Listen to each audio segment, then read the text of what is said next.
Hello, Gene Schwimmer here. Welcome to today's vlog. Just one subject today, and that subject is election reform. For perfectly understandable reasons, most of the focus on the recent elections has been on the presidential election, the November 3rd election for president, because obviously that is the highest office in the land, and it also has significance for the rest of the world, as a matter of fact. But there were other elections, such as, of secondary, but of almost as great importance, has been the runoff election in Georgia, and I'm going to get to Georgia in a second. I'm going to have a lot more to say about Georgia today. In fact, that'll be the main subject. But in that election, and full disclosure, I'm a conservative, so always keep that in mind when you evaluate what I say. So when I say something is good news or bad news, I slip into that sometimes. That's from the standpoint of a conservative.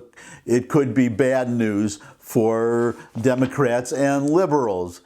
So with that in mind, the Georgia Senate runoff on that election hinged control of the Senate. It was already known on November 3rd that the Democrats would keep control of the House. The only thing to be decided was who would control the Senate. I'm not going to go into a lot of detail. As we all know, it ended up with the Democrats controlling the Senate. But what is a little bit less noticed is there were some other Senate elections that, for instance, Susan Collins, all the polls, every poll said that she would lose, and she won by, I think, 5 points, by a very substantial margin. People were saying that, or pundits were saying that in the House, Republicans would lose 15 more seats, but instead they gained 10 or 11 seats. I think there's still one election that, believe it or not, has not been decided yet. It's hinging on just maybe a dozen votes. So we'll see how that turns out. But what I'm saying is the Republicans did much better all the way down the line, except for the presidential level. That includes, and that's what I want to focus on today, the local level. State legislatures, the Republicans did very well there. They control most of the state legislatures, which means that, we just had the census, the 2020 census, so now the redistricting will come, and Republicans are expected to gain 4 seats. They only need, I think, about, depending on how that still outstanding election goes, 6 seats should be more than enough to flip the House to the Republicans. They'll get 4, it's estimated, just from the redistricting, and then they'll just need 2 more, and they control the House. In the Senate, they just need 1. But a lot of it hinges, I'm required to say, because I'll be censored. My vlog will be removed if I don't say that we had a fair election at the presidential level. Biden won fair and square. And I'll just throw in, he's a wonderful president, most wonderful president we've ever had. I wish he could be king, and he almost is, with the number of executive orders, over 40 by now, and he hasn't even been president, just for about 2 weeks, but that's a good thing. That's a good thing. The more executive orders, the better, because the more Biden gets his way, the better it is for all of us, because he is such a wonderful president, and we are so lucky that he won this completely fair and square election. But going forward, if our friends on the left are really interested in fair elections, they should not have a problem with the local legislatures, the state legislatures, cleaning up just a few loose ends. For instance, requiring the governor and the Secretary of State to follow the state law. In other words, to comport with the Constitution, which says that the state legislatures set the time and the manner of elections. Some states, Pennsylvania is, I guess, the poster boy for this, where you had the governor and the Secretary of State violate Pennsylvania state law with the mailing out of this universal mailing out of ballots, not requiring signatures. I won't go through the whole list, except to say that the Pennsylvania State Supreme Court, who are elected, by the way, these judges are elected. They are not appointed, they are elected. So they're basically political positions. They're Democrats, and they put their imprimatur on violating state law. The Pennsylvania state legislature hopefully is going to do something about this. In fact, as I understand, I've read an article or two that the Pennsylvania state legislature, the Senate and the House, are going to take measures to make sure that the laws that they pass are complied with in the next election, 2022, and then of course that's the midterms, and then of course the 2024 presidential election. But Georgia is ahead of them. As you probably know, a great deal of controversy surrounded Georgia. I'm talking about the presidential election. I'm not talking about supposedly better precautions were taken precisely because of all the allegations regarding the presidential election, that in the Georgia runoffs, better precautions were taken, but I am not 100% sure of that either, but I'm not going to talk about that. I'm going to talk about what the Georgia state, well, here's the headline. Georgia state GOP lawmakers introduce voting restriction legislation. And by the way, this is an article from CNN, and you can see the bias right away in the headline. Georgia state GOP lawmakers introduce voting restriction legislation. Well, the only thing they're trying to restrict is unlawful voting by unlawful voters who are not entitled to vote. That's what they're doing. But that's what our friends on the left do. They always, any requirement of photo ID, and it was different when I was younger. When I registered to vote, these many years ago, I had to go down to City Hall to register. There's no motor voter registration or registering through the mail, and you had to go to a polling place and show up and vote, as you do today. There was no early voting, as I recall.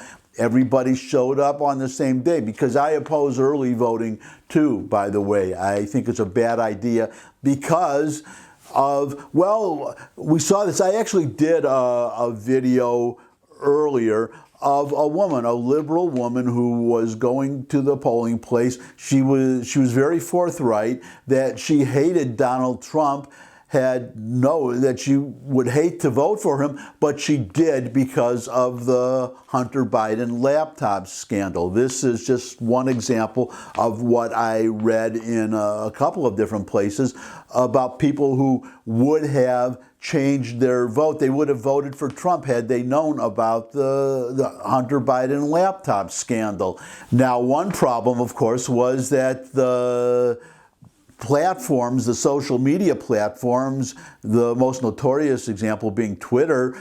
Twitter just censored the article from the New York Post. They censored it for 2 weeks, this perfectly accurate article. They just suppressed it. But people still heard about it. This woman heard about it. But the problem was other people did not find out until after they had early voted, and they were desperate to find out how, or even if they could change their vote, because they wanted to change their vote based on that information. So that's why I don't believe in early voting. Everybody should, you want to wait till the last possible minute to vote in case there's some late breaking development. You would want to know about that. In order to have, everybody should have the same information, or should potentially have the same information, have access to the same information. If you don't read the papers and watch the news, then that's your own problem. But the news should be there. The information should be there. Now, but I'm kind of digressing, so let me get back to Georgia. I'll just quote a little bit of the article, and I'll have to wonder why this would be a problem for our Democratic friends. But anyways, here we go from the article. GOP state senators in Georgia introduced a slate of bills on Monday that seek to roll back voter access in the state, such as, quote, no excuse, unquote, absentee voting and automatic voter registration. And I have to jump in here at this early point. Roll back voter access. It's just rolling back unlawful voter access. It's just another example, as I said a moment ago, of media bias. And one of the worst offenders, of course, is CNN, because nobody's trying to restrict any lawful voter's ability to vote. And if you're willing to vote, if one person, John and Paul can go to the polling place to physically vote, then so could Mary and Peter. If somebody can do it, then somebody else can do it. You can still get an absentee ballot, but you have to be physically unable to go to the voting place because you're either out of the state or because you're sick. You have a disability or something that prevents you from going, but then you should have a doctor's note or some kind of verification that you're telling the truth. Otherwise, if voting is important, if you can go to the supermarket, pick up a carton of milk, then you can stand in line at a voting place to vote. If the lines are too long, then we need more voting places. But let me get back to this article here, quoting some more. If passed, the 9 proposed measures which follow elections where Democrats made historic gains in the state, well, what has that to do with anything? Again, I'm sorry I have to keep jumping in here. If passed, the 9 proposed measures which follow elections where Democrats made historic gains in the state could considerably reshape Georgia's electorate and have a significant impact on the 2022 midterm elections. And again, that sentence would be perfectly fine if it simply said, if passed, the 9 proposed measures could considerably reshape Georgia's electorate, yada, yada, yada. In other words, no need except to editorialize and display your bias to say which follow elections where Democrats made historic gains in the state. Obviously, the implication is that the Democrats fairly and openly and everything above board made gains in the state, and that these evil Republican legislators are trying to prevent that from happening again. They're trying to suppress lawful votes, and that is just, it's not only false, it's absurd. But getting back to quoting again, Republicans echoing a baseless, well, I got to jump in again. Republicans echoing a baseless argument frequently made by former President Donald Trump claim that the measures are necessary to prevent voter fraud, even though no evidence exists that it played a factor in the outcome of the 2020 election. And again, I can't dispute that, and the reason I can't dispute it is for only one reason, because YouTube will take down this video and maybe cancel my whole channel if I dispute it. That's why I can't dispute it, okay? That is the only reason. You're not allowed to dispute these, well, you can't, I'm going to call it a narrative, okay? If they want to cancel me for a narrative, calling it a narrative, that's okay, but I'm saying the narrative is true because I have to say that, okay? And I'll say this narrative is just a way of saying it's a fact. But notice the bias again. That's why I have to jump in here. The sentence would be perfectly fine if it simply said, Republicans claim that the measures are necessary to prevent voter fraud, period. That's the essence of what they're saying, but they have to say Republicans echoing a baseless argument frequently made by former President Donald Trump then claim that the measure is necessary to prevent voter fraud. Then they have to add, even though no evidence exists that it played a factor in the they have to put that in there. Has nothing, and it's supposed to be a news station. That's what's so irritating. If it was label an editorial, that would be one thing, but this is completely different. I could actually do a whole vlog just on the bias, CNN's bias, but I would need a very, very long vlog. Anyways, getting back to quotes, now we're going to get into what the actual, after all this time, now they get into what the bills actually did. You can read along with me, or you can listen to me and tell me if any of this sounds unreasonable to you.